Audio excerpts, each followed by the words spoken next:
Tough है, काफ़ी मेहनत लगेगा। बाकी 8 सीटों में 9 सीटों में तो अच्छे चांस हैं वो ट्रेंड पकड़े, चेंज होगा। वो कब तक एक ही जीतेगा, वो होता भी नहीं है। तो चुनाव लड़ने की स्थिति नहीं थी।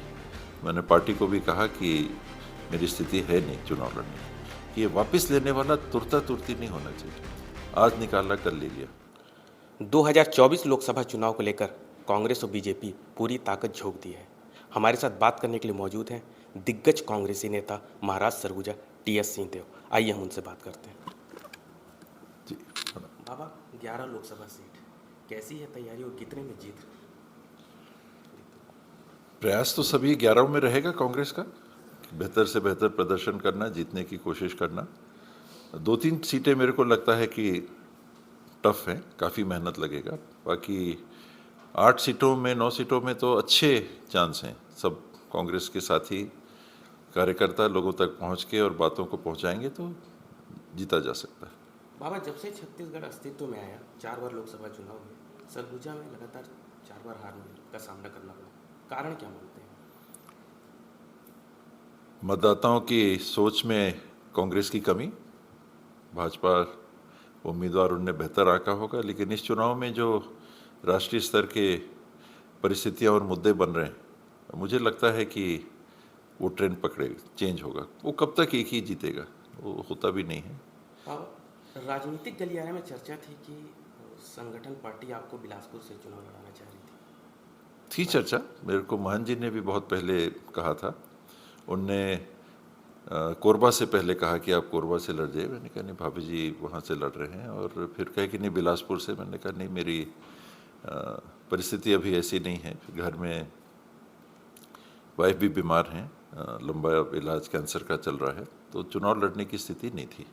मैंने पार्टी को भी कहा कि मेरी स्थिति है नहीं चुनाव लड़ने की। ना मैंने वहाँ से लोगों से बात की थी, ना राय सलाह की थी। एकदम ऊपर से आके सीधे चुनाव लड़ना, ये मेरी सोच भी नहीं रही कभी। अगर लड़ने की बात होती, लड़ने की मेरी स्थिति होती, तो लोगों से मिलते, पूछते। वहाँ के ब्लॉक कांग्रेस कमेटियाँ हैं, विकासखंड हैं, ज़िले हैं, वरिष्ठ हैं, युवा हैं, महिलाएं हैं, न किसी से बात की, न कुछ। ऐसे सीधे चुनाव कैसे आदमी लड़े?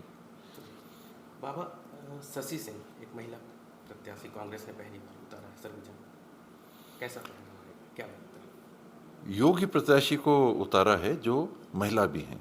मुझे नहीं लगता है कि महिला हैं इसलिए उनको टिकट दिया गया है। टिकट इसलिए दिया गया है कि जितने नाम आ रहे थे उसमें जो फीडबैक लिया और जो परिस्थितियां थी उसमें ये बेस्ट दिख रही थी, बेस्ट कैंडिडेट थी। और संयोग है कि वो युवा हैं, संयोग है कि वो महिला हैं, संयोग है कि वो एक राजनीतिक पृष्ठभूमि के परिवार से आती हैं। एक सहयोग भी है कि वो जिला पंचायत की सदस्य हैं, राजनीतिक प्रतिनिधि भी हैं। भारत जोड़ो यात्रा में कन्याकुमारी से कश्मीर के श्रीनगर तक राहुल जी के साथ 4000 किलोमीटर से ज़्यादा की यात्रा बहुत कठिन परिस्थितियों में करने वाले लोगों में एक ये भी थी। तो ये कई बातें हैं, और ऐसे नाम सिर्फ इन वजह से भी नहीं होता है। लोगों के बीच में से, संगठन के बीच में से भी राय शुमारी करके जब ये बात आती है कि नहीं हाँ ये बेटर रहेंगे, तो इसलिए उनको टिकट।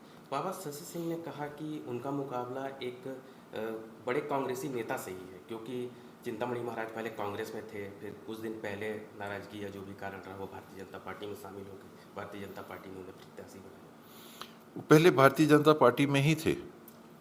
गहला गुरु सीधे तौर पे राजनीति में नहीं थे, लेकिन शुरू से ही उनका झुकाव ऐसा लगता था कि भारतीय जनता पार्टी के ही तरफ है। हिंदी की बात, संस्कृत की बात, और अनुयायी जो उनके थे, माना जाता था कि उनका झुकाव भी भारतीय जनता पार्टी की तरफ है। एक चुनाव में उनका बढ़ के साथ मिला था, मैं भी उनसे मिला, और उनका मुझे लगता है कि आशीर्वाद मिला। और सामरी विधानसभा से महेश्वर पैकरा जब चुनाव जीते थे, लरंगशाह जी चुनाव हारे थे, तो उस समय ऐसा महसूस हुआ था कि गहरा गुरु जी का आशीर्वाद कहीं ना कहीं जरूर मिला है। और वो परिवार बहुत सीधे राजनीति में नहीं भी था। चिंतामणि जी राजनीति में आए और वो भारतीय जनता पार्टी के ही माध्यम से आगे आए, और बाद में उन्होंने भारतीय जनता पार्टी छोड़ी। कुछ लोगों ने मुझे बताया था कि नहीं, ये कांग्रेस से लड़ना चाहते हैं। मैंने बात की, साथियों से बात की और लुंड्रा विधानसभा से वो प्रत्याशी बने। फिर लुंड्रा विधानसभा में उनका व्यापक विरोध हो गया कांग्रेस के साथियों के ही बीच में, तो फिर हम लोगों ने शिफ्ट किया और सामरी से उनको मौका दिया, तो सामरी से वो विधायक चुने गए। इस बार सामरी में काफ़ी विरोध था, हालांकि टिकट उनका हो सकता था क्योंकि टफ था ये वाला चुनाव, ऐसे दिख रहा था। लेकिन जो परिस्थितियां बनी उसमें उनको टिकट नहीं मिला, और टिकट नहीं मिलने की स्थिति में बृजमोहन अग्रवाल जी गए और वहाँ हम लोगों ने चुनाव के समय सुना कि कुछ बात हो गई है, कमिटमेंट उन लोगों ने दिया है कि आप हमारे पास आ जाओ, हम आपको लोकसभा का टिकट देंगे। तो आज वो लोकसभा के प्रत्याशी भाजपा की तरफ से बने हुए। बाबा, समय पूर्व बागी कांग्रेसियों की वापसी हो रही है। 6 साल के लिए निष्कासित किया गया था, कुछ लोगों की वापसी हुई है। पार्टी का जो निर्णय है वो फाइनल रहता है, वो सर्वोपरि रहता है। निजी मेरी राय अगर कभी भी पूछी गई है आज तक, कोई आज की बात नहीं है, कोई व्यक्ति की बात नहीं है, पहले दिन की राजनीति से आज तक और आने वाले समय में भी मेरी राय हमेशा ये रहेगी कि ये वापस लेने वाला तुरता तुरती नहीं होना चाहिए।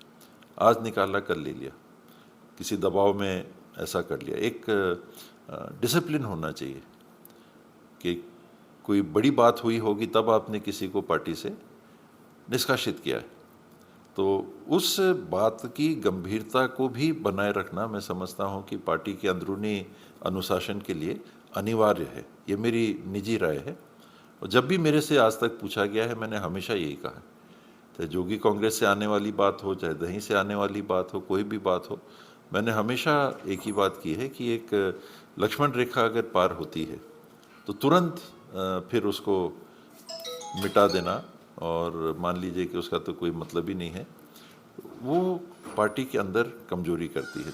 तुरता तुरती आज निकाला कल लिया, मैं इस विचार से कभी सहमत नहीं रहा, और मैं लेता हूँ फिर भी पार्टी जो निर्णय लेती है वो अंतिम रहता है और शिरोधार।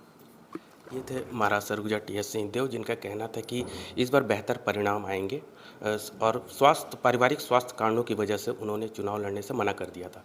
सरगुजा लोकसभा सीट से सुमित सिंह, छत्तीसगढ़ तक के लिए।